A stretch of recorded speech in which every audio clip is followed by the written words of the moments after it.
আম খাওয়ার পরে ভুলেও 5টি খাবার খাবেন না। যদি খান তাহলে মারাত্মক ধরনের বিপদের সম্মুখীন আপনি হতে পারেন। আসসালামু আলাইকুম প্রিয় দর্শক বৃন্দ, আপনারা কেমন আছেন? আশা করি আপনারা সবাই অনেক ভালো আছেন। আমিও আপনাদের দয়ায় আল্লাহ আমাকে অনেক ভালো রেখেছে। তো যাই হোক, আজকের এই ভিডিওতে গুরুত্বপূর্ণ একটি বিষয় আলোচনা করা হবে।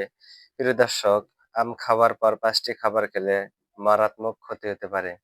তো বাংলাদেশের জনপ্রিয় বক্তা মুফতি শোয়েবুর রহমান হামিদি তিনি সুন্দর করে সহজ ভাষায় কোরআন এবং হাদিস দ্বারা আপনাদেরকে বুঝাই দেবে, তাই আপনারা ভিডিওটি শেষ পর্যন্ত দেখতে থাকুন।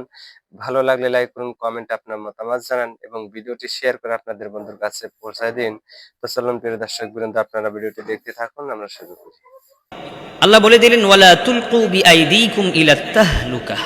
সূরাতুল বাকারা 195 নম্বর আয়াতে কারিমার ভিতরে জানিয়ে দিলেন, এমন কিছু তোমরা করো না যেটা করলে তোমাদেরকে ধ্বংস হয়ে যাবে, তোমরা ধ্বংস হয়ে যাবা, তোমাদেরকে সেই বস্তু ধ্বংসের দিকে ঠেলে দিবে। তাহলে আমাদের কি করতে হবে? রব্বুল আলামিন জানিয়ে দিলেন, আম খাওয়ার পরে এই খাবারটা কখনোই খাবা না। নাম্বার 1 হচ্ছে, আম খাওয়ার সঙ্গে সঙ্গে পানি খাওয়া যাবে না। আমের ভিতরে পানি আছে, এক্সট্রা পানি যোগ হলে তার জন্য মারাত্মক অ্যাসিডিটির সমস্যা হতে পারে। বর্তমান মেডিকেল সায়েন্স এটার তথ্য দিয়েছে, প্রমাণ করেছে। নাম্বার 2 হচ্ছে, আম খাওয়ার পরে দই খাওয়া যাবে না। কিন্তু সমাজে আম দিয়ে দুধ দিয়ে ভাত দিয়ে মিশিয়ে খাওয়া হয়। এটার জন্য মারাত্মক ক্ষতি হতে পারে। এটার কারণে অ্যালার্জির, ত্বকের সমস্যা হতে পারে, ধবল রোগের রোগী আপনি হতে পারেন। তাহলে আম খাওয়ার পরে নাম্বার 2, দই খাওয়া যাবে না, দুধ খাওয়া যাবে না। আম খাওয়ার পরে 3 নম্বরে করলা খাওয়া যাবে না। আম খাওয়ার পরে 3 নম্বরে যদি করলা খায় তাহলে কি হয়? বর্তমান সায়েন্স বলে তার বেশি বেশি বমি হওয়ার সম্ভাবনা রয়েছে।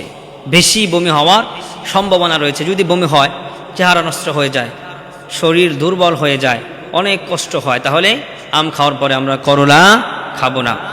নাম্বার 4 হচ্ছে, আম খাওয়ার পরে ঝালযুক্ত কোনো খাবার খাবো না। মনে করেন আম খেলেন, খাওয়ার পরে আপনি ঝালমুড়ি একটি পার্টি করলেন, ঝাল দিয়ে কোনো খাবার খেলেন, এটা খেলে আপনার জন্য মারাত্মক ধরনের ক্ষতি হতে পারে।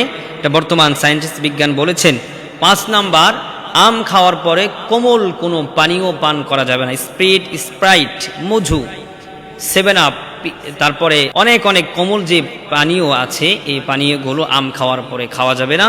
এটা খেলে গ্যাসের প্রচণ্ড পরিমাণ অ্যাসিডিটির সমস্যা হতে পারে, মারাত্মক ধরনের রোগী হতে পারেন।